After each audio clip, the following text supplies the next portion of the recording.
Okay, so some personal experiences. This is how this works in the real world.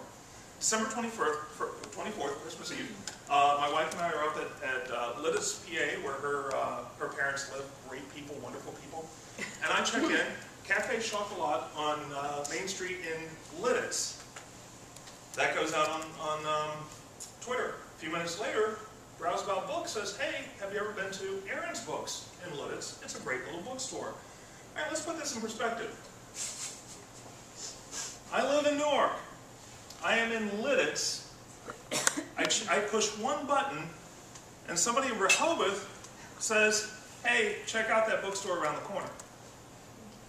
All right? So what's my next check-in? I'm at Aaron's Books. Not only am I at Aaron's Books, I walk into Aaron's Books. The person behind the counter says, how you doing? I said, great.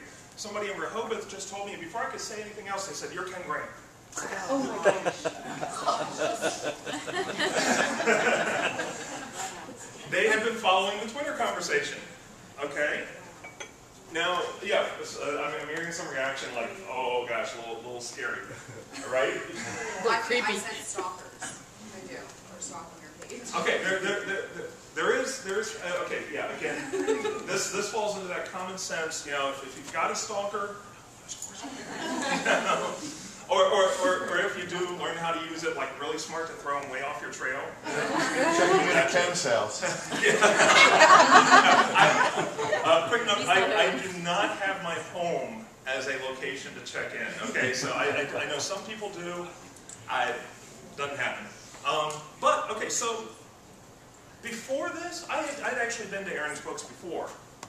But if you held a gun to my head, I couldn't be able to tell you what the name of the bookstore was before December 24th. Just be like, oh yeah, there's this neat little place in Lititz. Now, I know Aaron's Books. I know Browse About Books. If I'm in Rehoboth, I'm going to Browse About Books. If I'm in Lititz, I'm going to Aaron's Books. Two great places. Okay, so last week, another great example. Stopped into Iron Hill on the Wilmington Riverfront. Okay, and this is what goes out. I'm at Iron Hill. Nice, plain and simple. Here's one of the conversations that got started. Now, Dell Editor, it's the editor of the News Journal, saying, I love Iron Hill, I'm jealous. I respond, I completely fell for the palm press with Mayo, absolutely incredible. Anybody ever been to Germany or parts of Europe, you know what I'm talking about. Just awesome stuff, and I'm glad that they. And house nachos are my favorite, not had a bad meal. So that's one conversation. Amy Cherry says, was there for dinner tonight. Great. Lori Davis, so wish I was there. Tweet us what you ordered. Okay, now these are three simultaneous conversations going on within a matter of moments of me just saying, I'm here. Okay? Now let's take a look at this. So Amy Cherry on Twitter has about 88 followers. Dell Editor, 1,900 followers. Lori Davis. So potentially, I'm not going to say a couple thousand because the reality is, let's face it, only a few hundred people at that particular time, the moment, are paying attention to what's going on. But I think it's safe to say 200 people probably saw some aspect of that conversation there. So that's I mean, who wouldn't want that for their business? Arby's! Arby's! Set up a mayor seat! How cool is that?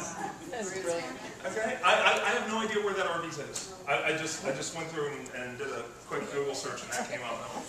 Arby's! Yay, Arby's! I'm thinking Arby's. Does your cardiologist have one of these? Okay, I just, you know. Okay, so here are the badges that I've earned so far. I already explained the crunked one. There's a local one, super. Player please. Apparently, if you check in and there's more than 3 people of the opposite sex in that same place who checked in, then you're a player. Player. You can set up special ones. I voted 2010. That was only available on election day there. So there's some of us that got that badge. Super Mayor. Woohoo! If you can maintain at least 10 mayorships, you get that Super Mayor badge. How cool is that?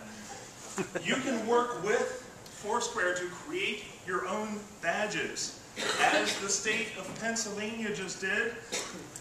Punxsutawney Phil, ladies and gentlemen. If you go to Punxsutawney on Groundhog Day, you get to unlock the Punxsutawney Field badge. One of these, I've been there for Groundhog Day. I highly recommend it. It is a cool experience. It's wild. Okay. So, Lori, you had a question, didn't you? I did, yes. Let me just find it real quick here. So I'm curious about how all this Go applies. ahead, stand up. Curious about how all this applies to your company. If memory serves, you work for the only U.S.-based manufacturer of thin layer chromatography plates. You have customers all over the world, Yes, we do. literally on every continent except Antarctica. Surely you don't expect all or even some of those customers to come to your office in Newark, Delaware to check in on Foursquare. So how do you use this service for your company? That's a great question. That is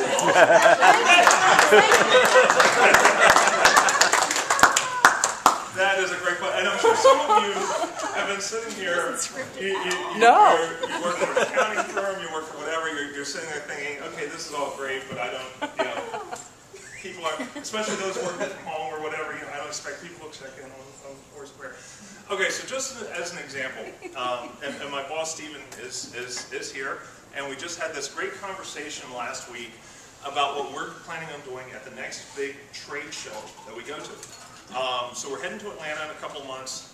Giant trade show. We're going to have people from all over the world coming to trade show. We're one of 1,000 exhibitors. Easy to get lost in that shuffle, right? And yeah, so we're going to have our booth right there in the middle of 1,000 other booths.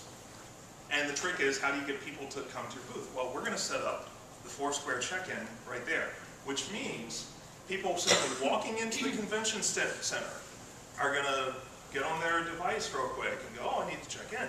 And chances are right away they're going to see, wait a minute, booth 1326 has a special. I'm going to check to see what that is. Ooh, if I go to booth 1326 and check in, I could get a special prize. We're not talking iPads yet, but something cool, something nifty. Now, or get 5 of your friends to come to the booth with you and everybody check in. Now, what does that do? All of a sudden, not just the people in the show, because the people in the show are going to sit up and, if they're engaged, they're going to say, wow. But their followers are all over the world. So you're going to have, all of a sudden people in Europe, and Asia, and everywhere going, there's something happening there at booth 1326 at PickCon this year. This is really cool. I need to check this out. And so we can engage that way. That's just one way. I know some companies are looking at ways to partner up with nonprofit organizations. Come to this nonprofit and check in and get a special at the, the business for dinner or whatever. So I do want to leave you with this thought. 3 kinds of people in the world: those who make things happen, those who watch things happen, those who look around and just ask what just happened. I would argue that this room is filled with people who are in that first category of making things happen. Again, Thomas Edison didn't know what he had really created. The Wright brothers weren't sure about exactly how their airplane was going to be used. Foursquare, Twitter, Facebook, all of these things can be used in so many wild and different ways. It's up to you to be creative, find new ways to engage your customers, your clients, your contributors, and your collaborators. Any questions?